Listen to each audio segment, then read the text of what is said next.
രത്ന ministries YouTube ചാനലിലേക്ക് ഏവർക്കും സ്വാഗതം.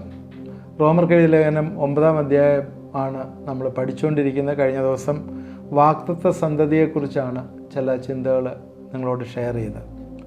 വാഗ്ദത്ത സന്തതി എന്ന് പറഞ്ഞാൽ ആരാണ്? അബ്രഹാമിൻ്റെ സന്തതി ആണെങ്കിൽ അത് എല്ലാവരും വാഗ്ദത്ത സന്തതി ആകണമെന്നില്ല എന്ന് പറഞ്ഞു. അതിനകത്ത് 2 ഉദാഹരണങ്ങൾ എടുത്ത് പറഞ്ഞു. ഒന്ന് ഇസാക്ക് വാഗ്ദത്ത സന്തതിയാണ്. രണ്ടാമത് അതിൻ്റെ കണ്ടിന്യൂഷനായിട്ട് വരുമ്പോഴേ യാക്കോബിൻ്റെ കാര്യവും കഴിഞ്ഞ ദിവസങ്ങളിൽ പറഞ്ഞു. ആ വാഗ്ദത്ത സന്തതി പുതിയ നിയമത്തിലേക്ക് വരുമ്പോൾ അത് സ്പിരിച്വൽ സൺ, സൂപ്പർ നാച്ചുറലായിട്ടുള്ള വീണ്ടും ജന്മം പ്രാപിച്ചവരാണ് വാഗ്ദത്തങ്ങളെ പ്രാപിക്കുന്നത്. അബ്രാമിൽ കൂടിയുള്ള വാഗ്ദത്തങ്ങൾ പ്രാപിക്കുന്നത്. ട്രഡീഷണലായിട്ട് ജഡത്തിലല്ല പ്രാപിക്കുന്നത്, ആത്മാവിലാണ് പ്രാപിക്കുന്നത് എന്ന് നമ്മൾ പറഞ്ഞു. ഇതുമായിട്ട് ബന്ധപ്പെട്ട ഒരു ചിന്തയും കൂടെ അതിനോട് ചേർന്ന് ചിന്തിക്കണം. അത് ഈ വാഗ്ദത്ത സന്തതി ഉള്ളപ്പോൾ ജഡസന്തതിയെ നീക്കിക്കളഞ്ഞതായിട്ടേ കാണുന്നു. കാരണം ഇപ്പോഴും ജഡസന്തതി വാഗ്ദത്ത സന്തതിയെ പരിഹസിച്ചുകൊണ്ടിരിക്കുകയാണ്. ഗലാത്യർക്ക് എഴുതിയ ലേഖനം 4-ാം അധ്യായത്തിൻ്റെ 28-29 വാക്യങ്ങളിൽ അതിനെക്കുറിച്ച് ഒരു റെഫറൻസ് പൗലോസ് പറയുന്നുണ്ട്. ഗലാത്യർ 4:28 നാമോ സഹോദരന്മാരെ ഇസാക്കിനെ പോലെ വാഗ്ദത്തത്താൽ ജനിച്ച മക്കളാവുന്നു. ആരുടെ കാര്യമാണ് പറയുന്നത്? വിശ്വസിച്ചവരുടെ കാര്യം. എന്നാൽ അന്ന് ജഡപ്രകാരം ജനിച്ചവർ ആത്മപ്രകാരം ജനിച്ചവനെ ഉപദ്രവിച്ചോ പോലെ ഇന്നും കാണുന്നു. ജഡപ്രകാരം ജനിച്ചവൻ ആത്മപ്രകാരം ജനിച്ചവനെ ഉപദ്രവിച്ചോ പോലെ ഇന്നും കാണുന്നു. തിരുവെഴുത്തും എന്ത് പറയുന്നു? ദാസിയുടെ മകൻ സ്വതന്ത്രയുടെ മകനോടി അവകാശി ആകയില്ല. അങ്ങനെ സഹോദരന്മാരെ, നാം ദാസിയുടെ മക്കളല്ല, സ്വതന്ത്രയുടെ മക്കളത്രേ. യേശുക്രിസ്തു നമ്മളെ സ്വാതന്ത്ര്യം വരുത്തിയതുകൊണ്ട് നമ്മളിനി ജഡത്തിൻ്റെ മക്കളല്ല, വിശ്വാസത്താൽ ആത്മാവിൻ്റെ വാഗ്ദത്ത സന്തതിയാണ് എന്ന് പൗലോസ് ഗലാത്യർക്ക് എഴുതിയ ലേഖനത്തിൽ പറയുകയാണ്. ഇവിടെ ഇതേപോലെ നമ്മൾ ചിന്തിക്കേണ്ട ഒരു കാര്യമാണ്. യാക്കോബിനെ സ്നേഹിച്ചു, ഏശാവിനെ ദ്വേഷിച്ചപ്പോഴേ ദ്വേഷിച്ചവനായ ഏശാവ് പുറത്ത്. നേരത്തെ അതുപോലെയാണ്. ഇസ്മായിലിനെ പുറത്ത്, ഇസാക്കിനെ സ്നേഹിച്ചു. വാഗ്ദത്തങ്ങൾ ആ സന്തതി വഴി വന്നു എന്നേ കാണുന്നു. ഇതെന്താണ് അങ്ങനെ വന്നത്? ഈ ദൈവത്തിനങ്ങ് തിരിച്ചു ചെയ്താൽ പോരായിരുന്നോ? ഏശാവിൻ്റെ കാലിൽ പിടിച്ചുകൊണ്ട് യാക്കോബ് ഇറങ്ങി വരുന്നു. 2 രാഷ്ട്രം അങ്ങനെയാണ് ഇറങ്ങി വരുന്നത്. അത് ദൈവത്തിനങ്ങ് തിരിച്ചു ചെയ്തുകൂടായിരുന്നോ എന്ന് നിങ്ങൾ ചോദിക്കും. അവിടെയാണ് റോമർക്ക് എഴുതിയ ലേഖനം 14-ാം അധ്യായം തൊട്ടുള്ള വാക്യങ്ങളിൽ പൗലോസ് അതിനുള്ള ഉത്തരം തരുന്നത്. റോമർ 9:14 ഇങ്ങനെയാണ് പറയുന്നത്: ആകയാൽ നാം എന്ത് പറയണ്ടു? ദൈവത്തിൻ്റെ അനീതി ഉണ്ടോ? ഒരു നാളുമില്ല. ഇങ്ങനെ യാക്കോബിനെ സ്നേഹിച്ച് ഏശാവിനെ ദ്വേഷിച്ച ദൈവത്തിൻ്റെ പക്കൽ അനീതിയില്ല. എന്താണ് കാരണം? എനിക്ക് കരുണ തോന്നണം എന്നുള്ളതിനോട് കരുണ തോന്നുകയും എനിക്ക് കനിവ് തോന്നണം എന്നുള്ളതിനോട് കനിവ് തോന്നുകയും ചെയ്യുന്നു. പുറപ്പാട് പുസ്തകം 33:19 വാക്യമാണത്. ഇവിടെ കോട്ട് ചെയ്തിരിക്കുകയാണ് പൗലോസ്. അതിലിങ്ങനെയാണ് പറയുന്നത്: അതിനവൻ ഞാൻ എൻ്റെ മഹിമയൊക്കെയും നിൻ്റെ മുമ്പായി കടക്കുമാറാക്കി യഹോവയുടെ നാമത്തെ നിൻ്റെ മുമ്പായി ഘോഷിക്കും. കൃപ ചെയ്യുവാൻ എനിക്ക് മനസ്സുള്ളവനോട് ഞാൻ കൃപ ചെയ്യും, കരുണ കാണിപ്പാൻ എനിക്ക് മനസ്സുള്ളവനോട് ഞാൻ കരുണ കാണിക്കും എന്ന് അരുളി ചെയ്യുന്നു. ഇത് ജനത്തിന് ദൈവം മോശയോട് പറയുന്ന വാക്കുകൾ. ജനത്തിന് പൊതുമാപ്പ് നൽകണം എന്നാവശ്യപ്പെട്ട് അത് നിരസിക്കുകയും തനിക്ക് തൻ്റെ തേജസ് കാണണമെന്ന് ആവശ്യപ്പെട്ടത് നിരസിക്കുകയും തനിക്ക് ദൈവത്തിൻ്റെ തേജസ് കാണണമെന്ന് ആവശ്യപ്പെട്ട് അനുവദിക്കുകയും ചെയ്ത രംഗമാണ് സന്ദർഭം. മോശയുടെ അർഹതയുടെ അടിസ്ഥാനത്തിലല്ല ഈ അനുവാദം ലഭിച്ചത്. പിന്നെ ദൈവത്തിൻ്റെ സൗജന്യ കൃപയിലാണ് അതിന് കാരണമായത്. ജനത്തെ മാപ്പ് കൊടുക്കുകയോ കൊടുക്കാതിരിക്കുകയോ ചെയ്യുന്നത് തൻ്റെ ഇഷ്ടമാണെന്നും മോശയോട് ദൈവം അരുളി ചെയ്യുകയാണ്.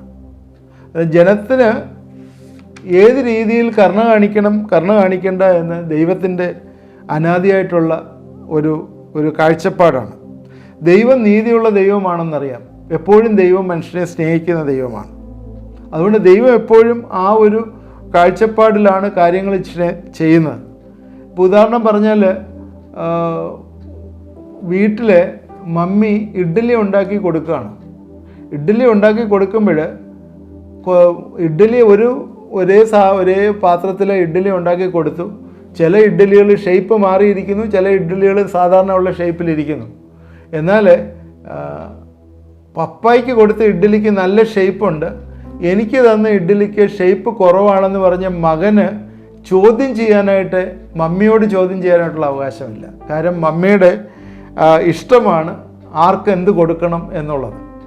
അതിനകത്ത് കണ്ടൻ്റ് എല്ലാം ഒന്നാണെങ്കിലും ചിലതിന് ഷേപ്പ് മാറിയിരിക്കുമ്പം കുഞ്ഞ് ചോദിക്കുക എനിക്കെന്താണ് ഷേപ്പ് മാറിയേ തരുന്നത് എന്ന് പറയുന്ന ഒരു ഉദാഹരണം പറഞ്ഞതുപോലെ ദൈവം കരുണ കാണിക്കുന്നതിനോട് കരുണ കാണിക്കുന്നു.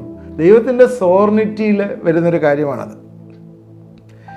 ഏശാവിനെ തിരഞ്ഞെടുക്കാതിരിക്കുന്നതും യാക്കോബിനെ തിരഞ്ഞെടുക്കുന്നതും എല്ലാം ദൈവത്തിൻ്റെ സോർണിറ്റിയിലാണ്.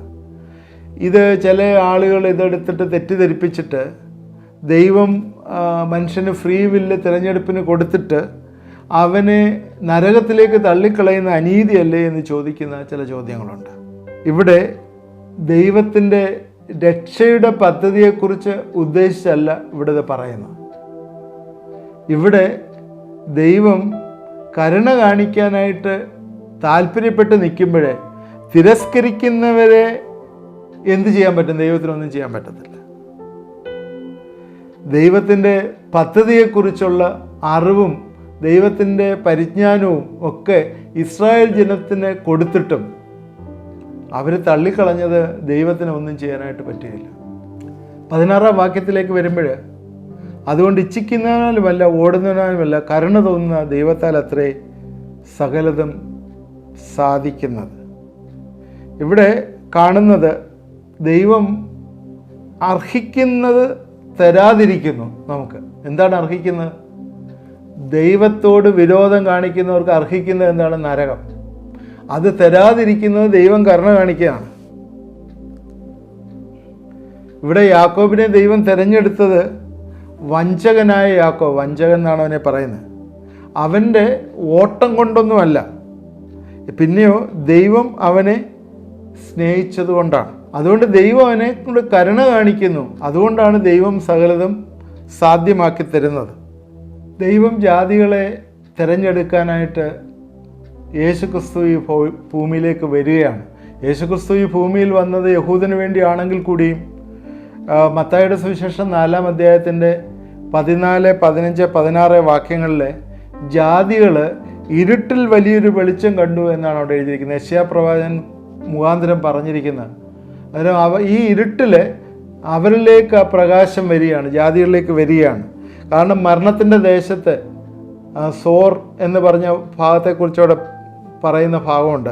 മരണത്തിൻ്റെ ദേശത്ത്, മരണത്തിൻ്റെ നിഴലിൽ അവർക്ക് പ്രകാശം കിട്ടി. എന്തിനാണ്? ദൈവത്തിങ്കിലേക്ക് തിരിയാനായിട്ട്. അത് ദൈവത്തിൻ്റെ ഒരു വലിയ കരുണയാണ്. അതുകൊണ്ടാണ് പറയുന്നത് കരുണ തോന്നുന്ന ദൈവത്താൽ അത്രേ സകലതും സാധ്യമാകുന്നത് എന്നേ പാടും. വീണ്ടും അതിൻ്റെ ഒരു എക്സാമ്പിളായിട്ട് പുറപ്പാട് പുസ്തകത്തിൽ നിന്ന് ചില ഉദാഹരണങ്ങൾ എടുത്തിട്ട് പൗലോസ് വീണ്ടും പറയാണ്. 17-ാം വാക്യത്തിൽ, ഇതിനായിട്ടല്ലോ ഞാൻ നിന്നെ നിർത്തിയിരിക്കുന്നത്, നിന്നിൽ എൻ്റെ ശക്തി കാണിക്കേണ്ടതിന് എൻ്റെ നാമം സർവ്വഭൂമിയിലും പ്രസ്താവിക്കേണ്ടതിനും തന്നെ എന്ന് തിരുവെഴുത്തിൽ ഫറവോനോട് അരുളി ചെയ്യുന്നു.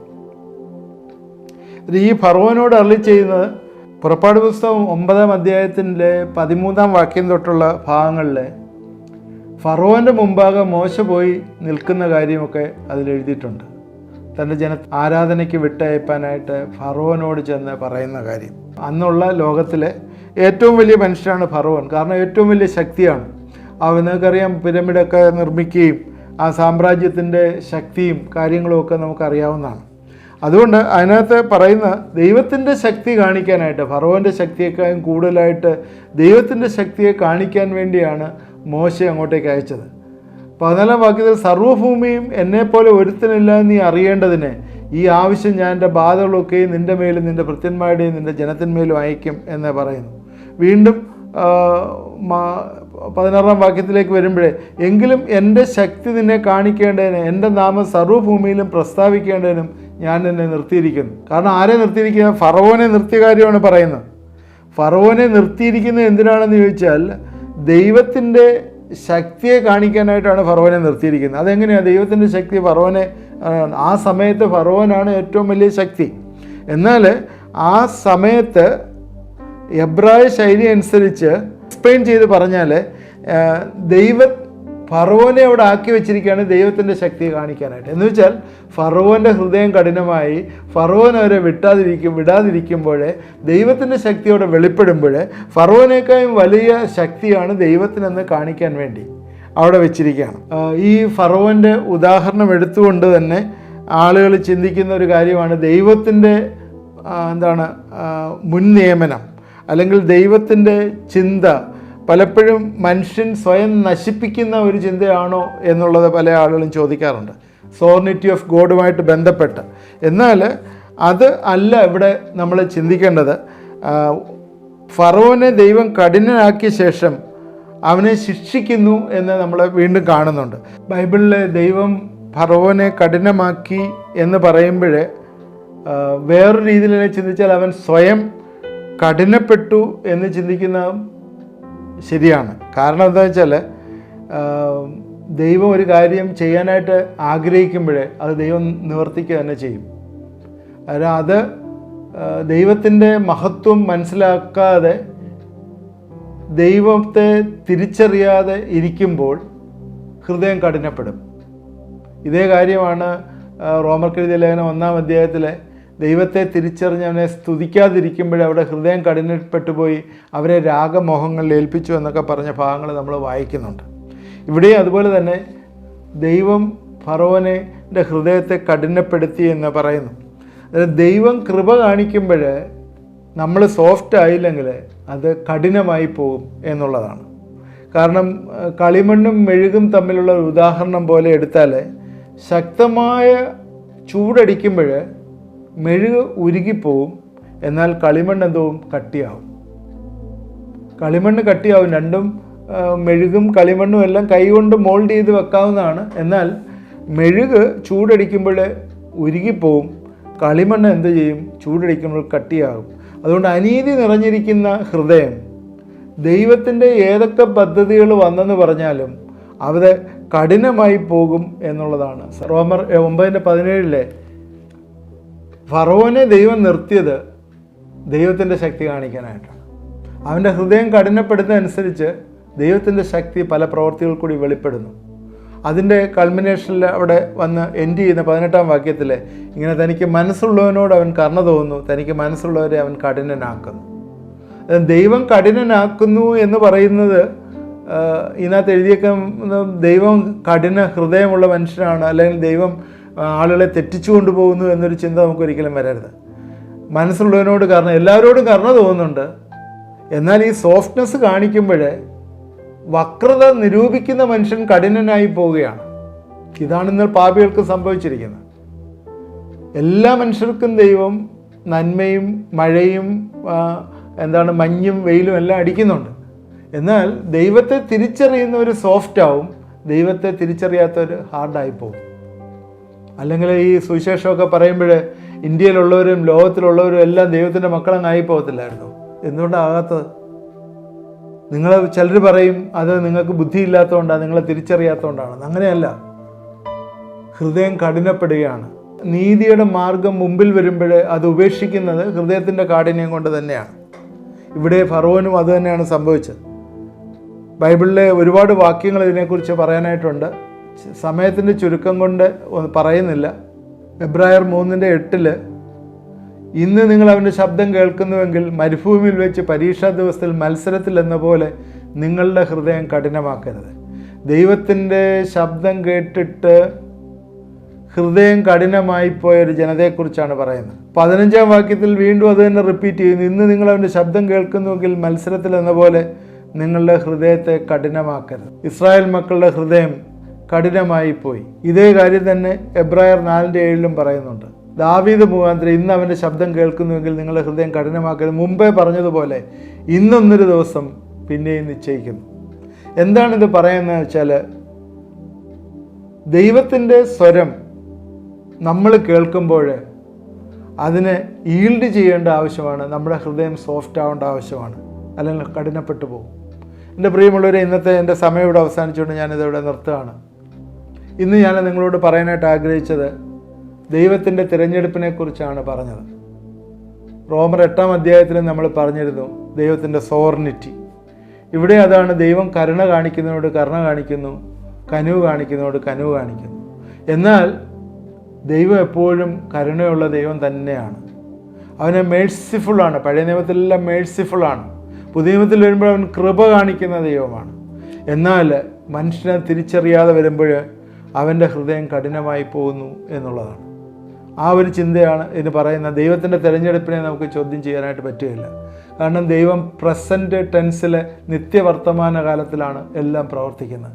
നമ്മളെ സംബന്ധിച്ചിടത്തോളം ഭാവി കാലവും ഒക്കെ ഉണ്ട്, ഭൂതകാലമുണ്ട്, പ്രസൻറ്റ് വർത്തമാനകാലമുണ്ട്, ഭാവി കാലമുണ്ട്. നമുക്കറിയത്തില്ല ഭാവി കാലം എന്താണ്. എന്നാൽ ദൈവത്തിന് അൾട്ടിമേറ്റായിട്ടുള്ള നിത്യത വരെയുള്ള കാര്യങ്ങൾ അറിയാമല്ലോ. അതുകൊണ്ട് ദൈവത്തിൻ്റെ മുന്നറിവും തിരഞ്ഞെടുപ്പും നമുക്ക് ചോദ്യം ചെയ്യാനായിട്ട് പറ്റുകയില്ല. അതുകൊണ്ട് നമ്മൾ നരകത്തിലേക്ക് നമ്മൾ പോകുന്നത് ദൈവം നമ്മളെ തള്ളിവിടുന്നതുകൊണ്ടല്ല, നമ്മുടെ തിരഞ്ഞെടുപ്പിൻ്റെ പ്രശ്നമാണ്. ഇങ്ങനെ കേട്ടുകൊണ്ടിരിക്കുന്ന പ്രിയപ്പെട്ടവരാരെങ്കിലും ദൈവത്തിൻ്റെ സ്നേഹത്തെ ധിക്കരിച്ച് കളഞ്ഞിട്ടുണ്ടെങ്കിൽ, ഹൃദയം കഠിനമാക്കിയിട്ടുണ്ടെങ്കിൽ, തീർച്ചയായും ആ മെഴുകുരുകുന്ന പോലെ സോഫ്റ്റ്നെസ്സിലേക്ക് വരണമേ എന്ന് ഞാൻ നിങ്ങളോട് പറയുകയാണ്. ഹൃദയം കഠിനപ്പെടാതിരിക്കാൻ ദൈവം നമ്മളെല്ലാം വിളിക്കുകയും തിരഞ്ഞെടുക്കുകയും ചെയ്തിട്ടുണ്ട്. കഠിനപ്പെട്ടു പോകാതിരിക്കാനായിട്ട് ഇടവരട്ടെ. ഇസ്രായേൽ മക്കളുടെ ഹൃദയം കഠിനമായി പോയി, അതിനാൽ അവരെ കഷ്ടതയിൽ കൂടി കടന്നു പോകുന്നതായിട്ട് ഇപ്പോഴും നമ്മളെ കാണുന്നു. ഒരു സാഹചര്യം നമുക്കുണ്ടാവാതിരിക്കട്ടെ എന്ന് പ്രാർത്ഥിക്കും. നമുക്ക് പ്രാർത്ഥിക്കാം. ദൈവമായ കർത്താവേ, ഇത് കണ്ടുകൊണ്ടിരുന്ന പ്രിയപ്പെട്ടവരെല്ലാം ഞങ്ങൾ അനുഗ്രഹിച്ച് പ്രാർത്ഥിക്കുന്നു. ഈ ദിവസങ്ങളിൽ ഇസ്രായേലിൻ്റെ ചരിത്രം ഞങ്ങൾ പഠിക്കുമ്പോഴേ ദൈവമേ, അവരുടെ ഹൃദയം കഠിനമായി പോയതും കർത്താവെ അവർ ദൈവത്തെ ഉപേക്ഷിച്ചതും ആയിട്ടുള്ള ചിന്തകളൊക്കെ ഞങ്ങൾ ഈ തരണത്തിൽ ഓർക്കുകയാണ്. ദൈവമേ, ഏതെങ്കിലുമൊക്കെ സാഹചര്യങ്ങൾ കൂടി ഞങ്ങൾ കടന്നുപോയപ്പോൾ, ജീവിതത്തിൻ്റെ ചില പ്രത്യേക സാഹചര്യങ്ങളിൽ കൂടി കടന്നുപോയപ്പോഴും ദൈവത്തെ ഉപേക്ഷിച്ച് കളഞ്ഞ് ആരെങ്കിലും പ്രിയപ്പെട്ടവർ എന്നെ കേൾക്കുന്നുണ്ടെങ്കിൽ ഇന്ന് രാത്രികാലം മടങ്ങി വരികയും കർത്താവിലേക്ക് തിരികെയും ചെയ്യുവാനായിട്ട് കൃപ കൊടുക്കുകയും സഹായിക്കുകയും ചെയ്യണമെന്ന് പ്രാർത്ഥിക്കുന്നു. തീരാ രോഗങ്ങളുടെ പ്രയാസങ്ങളിലിരിക്കുന്ന ചില ആളുകൾ ഇത് ശ്രദ്ധിക്കുന്നു. എന്നോട് ചേർന്ന് നിങ്ങളൊന്ന് പ്രാർത്ഥിക്കുക.